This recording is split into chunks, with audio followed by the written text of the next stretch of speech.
Johnny Carson foi uma vez o gigante inigualável da televisão americana. Noite após noite, fossem ícones do cinema ou sensações pop, todos sintonizavam para ver o humor e o estilo imperturbável de Carson. Não havia ninguém mais consistente, ninguém maior. Johnny Carson estava em toda parte. Por 30 anos, ele dominou a TV noturna, transformando silêncios constrangedores em risadas, suavizando entrevistas difíceis com uma piada rápida ou um sorriso astuto. Mas, até mesmo um profissional experiente tem seus pontos de ruptura. Longe dos holofotes, alguns convidados conseguiram agitar Carson tão profundamente que suas aparições levaram a momentos tensos nos bastidores, rancores duradouros e, em alguns casos, exclusão permanente do programa. Então, quem deixou uma impressão tão forte que décadas depois, aos 79 anos, Johnny ainda se lembrava de seus nomes? Vamos ver as 8 figuras famosas que abalaram o Rei da Noite e os momentos infames que entraram na lista. Número 8. Frank Sinatra. Carson era sempre o epítome da calma, firme diante de milhões, sempre armado com uma resposta inteligente. Mas então havia Frank Sinatra. Sempre que Sinatra entrava no prédio, até a lendária compostura de Carson vacilava. Sinatra nunca simplesmente chegava, ele fazia uma entrada. Sua equipe desceu primeiro, ajustando o clima do estúdio, configurando teleprompters e arrumando assentos para sua comitiva de uma dúzia de pessoas ao lado do cenário. A segurança da NBC não apenas anotou sua chegada, eles a anunciaram em letras maiúsculas, preparando-se como se fosse para a realeza. Carson, que prosperava na ordem, sabia que este era um show diferente. Sinatra seguia seu próprio cronograma. Se ele não gostasse de um detalhe, da pronúncia de um membro da equipe, de um holofote fora do lugar, ele manifestava seu descontentamento, às vezes removendo discretamente um produtor júnior por um deslize. Johnny, sempre gracioso para as câmeras, deixava passar, mas nessas noites sua equipe o via servir-se de um uísque a mais, murmurando meio para si mesmo. Presidente do conselho, claro, mas eu ainda assino os cheques da rede. Talvez o momento mais lendário tenha ocorrido em 1976. Carson estava no meio de seu monólogo, fazendo uma piada sobre alergia a amendoim, quando Sinatra entrou no palco, colocando um braço em volta de Johnny para o mundo ver. A plateia explodiu em aplausos, dando a Frank uma ovação de pé que parecia não ter fim. Carson, sem perder o ritmo, perguntou: "Você precisa do show inteiro, Frank?" Sinatra sorriu e respondeu: "Só até a banda arrumar as coisas." Eletrizante para os espectadores, exasperante para Carson. Para os milhões que assistiam, era uma espontaneidade encantadora. Para Johnny, era uma linha territorial cruzada. O monólogo era o domínio de Carson, seu momento sagrado para definir o tom. Sinatra entrou e tomou o lugar sem aviso necessário, e Carson sabia que não seria a última vez. Ainda assim, ele nunca deixava a atenção chegar à transmissão. Ele apresentava Frank com o máximo respeito, guiava a conversa para a nostalgia sobre as noites do Rat Pack ou performances antigas famosas, evitando qualquer coisa explosiva, histórias de máfia, brigas políticas ou escândalos matrimoniais. As audiências do programa dispararam, mas o nível de estresse de Johnny também. Carson entendia o que Sinatra trazia: burburinho, gravidade, empolgação. Não havia dúvida de que a presença de Frank era um grande atrativo, e Johnny era profissional demais para deixar o aborrecimento pessoal estragar o programa. Mas por trás da cortina, ele sentia o peso de uma batalha silenciosa, seu desejo de respeitar uma lenda e seu dever de manter o The Tonight Show como seu. Mesmo como o imperador da noite, havia momentos em que Carson tinha que ceder, ainda que brevemente, à força extraordinária de Sinatra. Ele sempre conseguia lidar com isso com dignidade e uma piada, sabendo que nem todo ícone seguiria suas regras. Surpreso ao ver Frank na lista, espere até ouvir sobre o próximo nome. Número 7. Chevy Chase. Carson possuía um talento raro para fazer os convidados se sentirem à vontade, misturando humor e autoridade para manter o programa nos trilhos.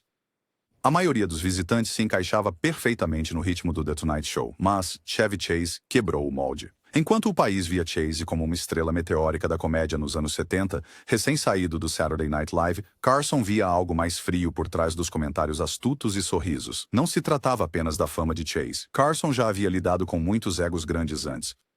O que tornava Chevy difícil era a maneira como ele se comportava. Seu humor era afiado, muitas vezes entregue de forma impassível, sem a cordialidade que Johnny valorizava.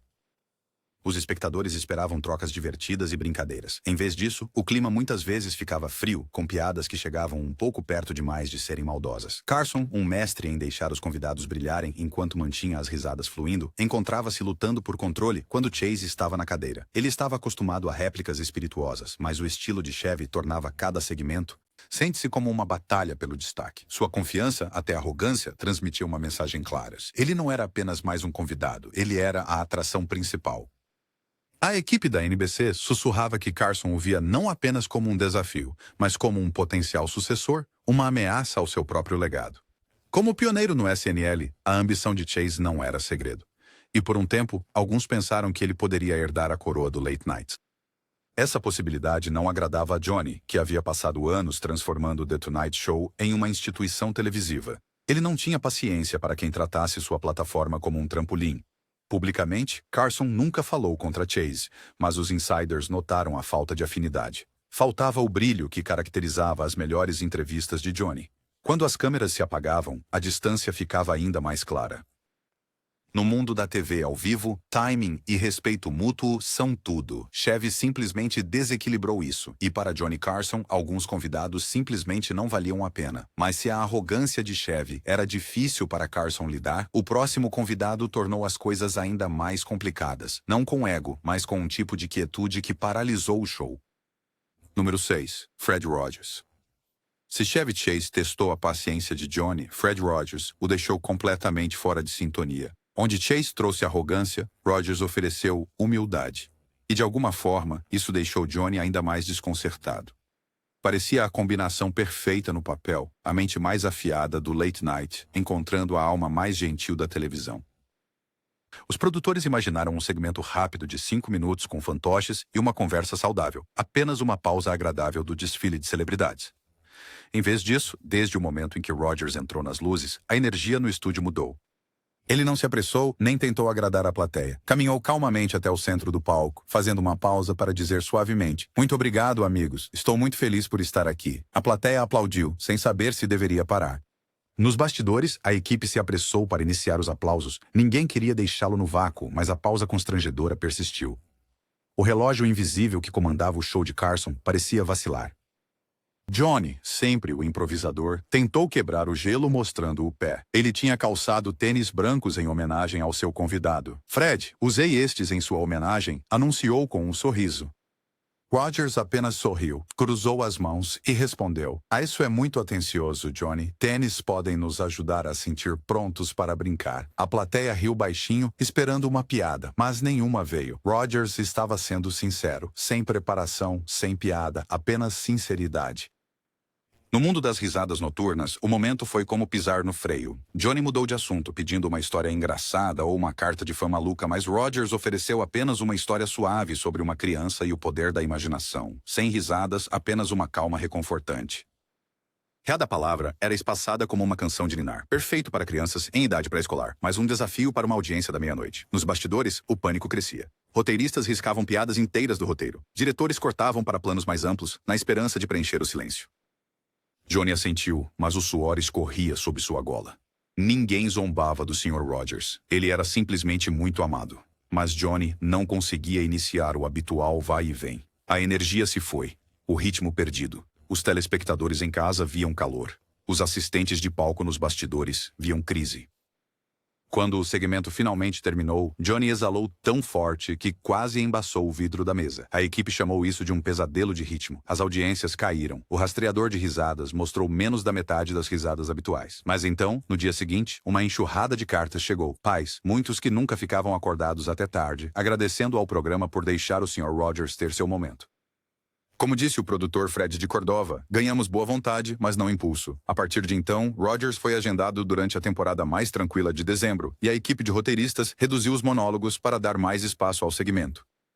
Johnny era sempre educado, apertando a mão de Fred e agradecendo. Mas uma vez, após um episódio particularmente tranquilo, ele se inclinou para um gerente de palco e sussurrou: "Agende-o depois de um comediante da próxima vez, não antes." Papai precisa de cafeína depois disso. Anos depois, quando perguntado qual convidado foi mais desafiador, não o pior, apenas o mais difícil, Johnny supostamente sorriu e disse: "Fred Rogers, homem maravilhoso, mas é a única entrevista em que continuei verificando o relógio e meu pulso ao mesmo tempo." Se Chevy havia sobrecarregado Carson com ego, Fred o desarmou completamente com tranquilidade. Naquele silêncio, duas lendas, cada uma mestre à sua maneira, encontraram-se fora de sintonia, e a televisão teve um momento estranho, mas inesquecível. Número 5, Bob Hope. Por décadas, Bob Hope foi considerado o ativo mais valioso da NBC. Ele era o padrão de ouro, amado por executivos e patrocinadores. Sempre que Hope ia ao The Tonight Show, ele nunca chegava de mãos vazias. Em vez disso, ele chegava armado com um grosso fichário de piadas, iniciadores de conversa e inserções de produtos cuidadosamente planejadas. Na verdade, sua equipe enviava pacotes grossos de material pré-aprovado até o último ângulo de câmera dias antes da gravação. Para Johnny Carson, um apresentador que prosperava em conversas improvisadas e momentos espontâneos, isso parecia receber uma partitura em um clube de jazz. Durante as entrevistas, Hope raramente olhava para Johnny. Seus olhos fixavam-se nos cartões de apoio próximos às câmeras, esperando que Carson lhe desse uma deixa para ele encaixar uma piada pronta. Sempre que Carson tentava desviar, fazendo uma pergunta que não estava no roteiro, Hope simplesmente piscava, embaralhava seus cartões e entregava a piada pré-escrita de qualquer maneira. O riso que se seguiu parecia educado, mas a frustração de Carson ficou evidente na maneira como seu lápis batia na mesa. Os momentos mais irritantes vinham quando Hope entrava no modo promocional. Ele não oferecia histórias pessoais ou memórias novas. Cada segmento se transformava em um comercial. Durante uma aparição, em 1978, ele conseguiu mencionar a Texaco 3 vezes em menos de 10 minutos. Carson brincou. A Texaco tem mais tempo de antena do que eu.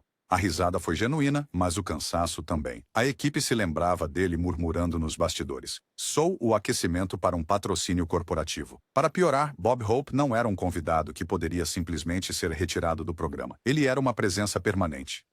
Mesmo que ele não tivesse nada novo a dizer, os chefes da rede insistiam em trazê-lo de volta. Afinal, ele atraía espectadores mais velhos e seus especiais de TV geravam milhões para a NBC. Carson tentou argumentar por rostos mais novos, mas os executivos lembraram-no de quem pagava as contas.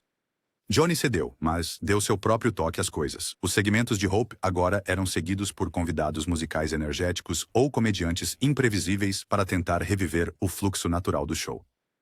Ainda assim, toda vez que Bob entrava no estúdio, a equipe brincava que a temperatura no camarim de Johnny caía 10 graus. Não era medo, era resignação. Nunca houve uma briga aberta. Carson sorria, Hope sorria, o show continuava e a emissora lucrava. Mas para quem assistia atentamente, a famosa compostura de Johnny às vezes falhava, revelando um apresentador apenas esperando o segmento terminar. Apesar de seu status lendário, as visitas de Bob Hope tornaram-se uma obrigação, não uma alegria. Para um mestre da improvisação, nada era mais irritante do que estar preso a uma rotina que não era a sua. Número 4. Charlton Heston. Charlton Heston não apenas entrou no The Tonight Show. Ele entrou com a gravidade de um senador testemunhando perante o Congresso. Sua presença imponente, papéis famosos como Moisés em Ben-Hur e voz retumbante, tudo contribuía para uma aura de autoimportância que preenchia o estúdio. Para Johnny, que construiu sua carreira com conversas descontraídas e um humor rápido, receber Heston era menos uma entrevista e mais um simpósio. Uma troca típica poderia ser algo assim. Johnny pergunta: já se machucou filmando aquelas cenas selvagens de carruagem, Chuck? Em vez de uma resposta rápida, Heston começaria uma jornada por sua infância cavalgando, seus anos de teatro em Yale, a filosofia da atuação e a nobreza do risco, chegando finalmente minutos depois à anedota real. Enquanto isso, a banda do estúdio se mexia inquieta e a paciência de Carson se esgotava por trás de seus acenos educados. Mesmo durante os comerciais, Heston não conseguia desligar. Ele esclarecia seus pontos no ar, oferecia referências históricas extras, citava escritores antigos e uma vez até sugeriu que Johnny visitasse o museu da NRA. Às vezes, o público parecia confuso. Estavam assistindo a um talk show ou participando de uma palestra universitária? Após um episódio de 1987, os produtores contaram apenas 9 pausas para risadas, uma queda acentuada em relação às habituais 30. Para trazer a energia de volta, a equipe de Carson uma vez trouxe Don Rickles para seguir Heston. Rickles olhou para a plateia séria e brincou. Quem morreu? O estúdio explodiu em risadas. Nos bastidores, Johnny agradeceu a Rickles e sussurrou: sempre siga Moisés com caos. Ainda assim, Heston nunca foi banido. Ele foi simplesmente gerenciado. Os produtores mantinham seus segmentos em estritos 8 minutos, permitiam apenas uma história épica e desencorajavam longas digressões políticas. O objetivo era manter as coisas animadas, mesmo que isso significasse interromper uma lenda. Carson não desgostava de Heston pessoalmente. Ele admirava seu legado cinematográfico, mas no ar, a química deles não funcionava. Johnny prosperava em momentos fluidos e improvisados, enquanto Heston trazia a gravidade de uma conclusão de tribunal. Seu interesse não estava em piadas, mas em declarações, e sua presença comandava a atenção em vez de risadas. Acrescentando ao desafio estava a franqueza de Heston. política não dita. No final da década de 1980, ele era conhecido por seu alinhamento com a Associação Nacional de Rifles e conservadorismo vocal, o que o tornou um alvo em uma indústria que tendia para a esquerda. Carson preferia zombar de ambos os lados sem se envolver em controvérsias. Se Heston se irritava com uma piada, Johnny sabiamente seguia em frente. Algumas risadas simplesmente não valiam a pena. No final, Heston pertencia à tela grande, onde o drama reinava. Carson pertencia ao palco noturno, onde a sagacidade dominava. Os dois raramente se misturavam confortavelmente. Número 3, Wayne Newton. Nem todo confronto foi educado ou filosófico. Alguns foram crus, diretos e deixaram uma marca duradoura na memória de Carson. Por vários anos, no final dos anos 70 e início dos anos 80, Johnny apimentou seus monólogos com piadas sobre Wayne Newton, provocando seu cabelo exuberante, seu show em Vegas e sua imagem extravagante. O público adorava, mas Newton certamente não. Ao contrário de outras estrelas que ignoravam as piadas, Newton fervia. Na época, ele era mais do que um cantor de lounge. Ele era a realeza de Las Vegas, tendo acabado de investir milhões na compra do Aladdin Hotel. Cada piada sobre sua imagem parecia não apenas pessoal, mas cara. Por trás do brilho, rumores se espalhavam. Newton estava com raiva. Então, um dia em 1980, ele decidiu agir. Sem aviso, Wayne Newton voou para Burbank, marchou até a NBC e foi direto para o escritório de Johnny. As câmeras de segurança mais tarde o mostraram andando pelos corredores como um homem com uma missão. Camisa aberta, punhos cerrados, olhos ardendo frios. Carson estava revisando cartões de sugestão quando Newton entrou. Segundo o antigo gerente de palco Fred de Cordova, a sala ficou em silêncio. Newton se inclinou, voz baixa e firme, e proferiu uma única frase arrepiante. Se você me chamar de piada de novo, eu vou te mostrar o desfecho. Ele se virou e saiu. Johnny não disse nada, não se moveu. Por quase um minuto, ele apenas ficou em silêncio. Então, finalmente soltou. Bem, droga. Naquela noite, todas as piadas sobre Newton desapareceram do roteiro. O monólogo encontrou alvos mais seguros. Políticos, companhias aéreas, o clima. A marca registrada de Carson havia desaparecido, pelo menos quando se tratava de Newton. Os insiders notaram a diferença. O rei da noite, antes destemido em suas zombarias, agora pisava em ovos em torno de um único nome.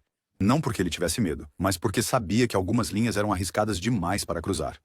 Newton não era apenas uma celebridade. Ele tinha influência, raízes profundas e um temperamento que não podia ser ignorado com risadas.